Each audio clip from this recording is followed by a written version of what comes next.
Volvo has never really cracked the full-sized executive sector, and this S90 model hasn't done so either, but it has its charms, especially in the recharged T8 plug-in hybrid all-wheel drive form that customers now have to have. Based on the brand's well-established SPA platform architecture and 2-litre drivetrain format, this electrified Swedish saloon aims to tempt company customers with what Volvo describes as elegant and functional appeal.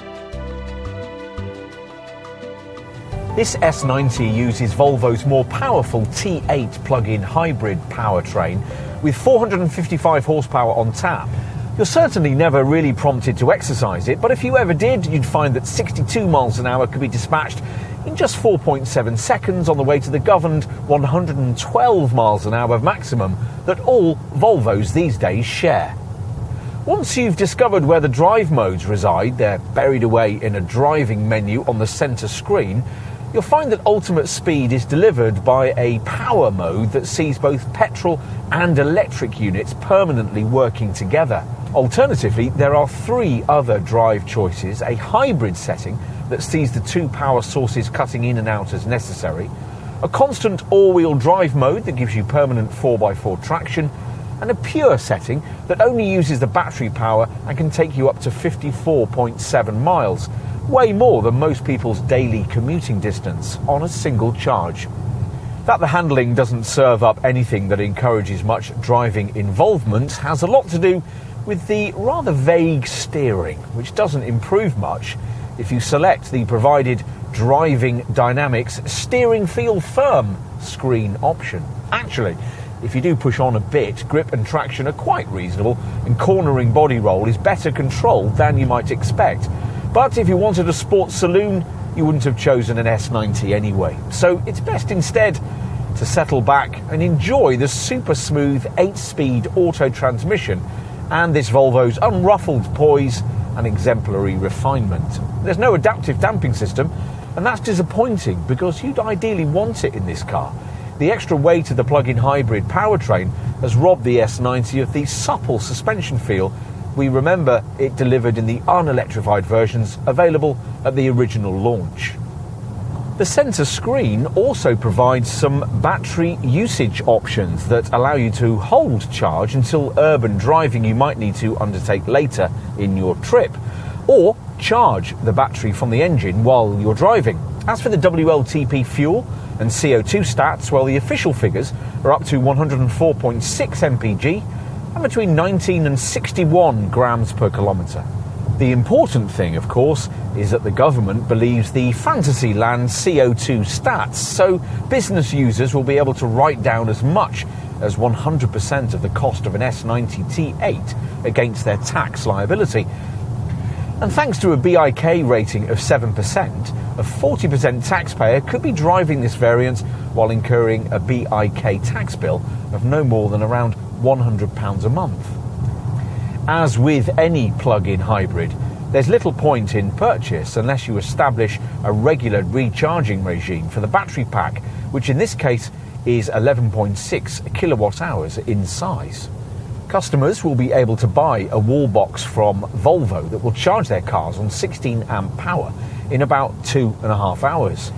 If you're out and about and find a 10 amp public charging point, the charging time will be slightly longer, 3.5 hours, while connecting up to a normal domestic 3-pin 6 amp supply will take 6 hours. This remains the most credible full-sized executive saloon Volvo has brought us to date. The design language here is apparently taken from contemporary Scandinavian culture, and from most angles the resulting shape still looks elegant and sophisticated. With its short overhangs, long wheelbase and low roofline, there's an air of confident assurance here, yet also a look that's uniquely Swedish. Step inside an S90 and it'll all be pretty familiar if you're conversant with Volvo's current design language, though a difference over the brand's SUVs lies with smart air blades that stand vertically on each side of the Sensus centre monitor user interface. This tablet-like 9-inch touchscreen plays a key role in creating an interior that remains modern, spacious and uncluttered. Changes made to this updated model are minor, restricted to detail stuff like the availability of an exclusive tailored wool blend for the upholstery if you don't want this beautifully stitched leather. You'll glimpse more high-tech screen technology through the 3-spoke multi-function steering wheel, where the binnacle houses a 12.3-inch progressive driver display screen, which can show almost full-width navigation mapping as one of its 2 customisation options. There's also a standard head-up display.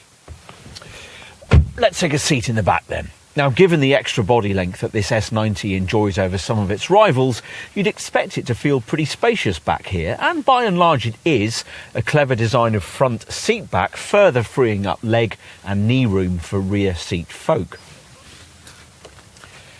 We'll finish by taking a look at the cargo area. Now, the power-operated boot lid rises to reveal the welcome news that trunk space isn't as restricted by the plug-in hybrid system's battery as it usually is with PHEVs. The conventionally engined S90 we tested back in 2016 had 500 litres of capacity. This car has 461 litres. There's a ski hatch so that you can push longer items into the cabin, and if you need more space, there's a power folding rear seat backrest. Here's a Volvo rarer than a Ferrari, but it doesn't deserve to be. In this S90, the brand has a properly credible and rather charismatic flagship saloon that will complement the discernment of the relatively few business buyers likely to choose it. This car's reach will be severely curtailed by the restriction to plug-in power, but if that's what you wanted anyway from a saloon in this segment, and your priorities lie with comfort rather than sportiness, then it's worth a look. Inside, there's properly distinctive luxury rather than merely the kind of upgrade from a smaller, cheaper model that rivals offer. Sure, not everyone will like it, but then there won't be enough S90s imported to satisfy everyone anyway.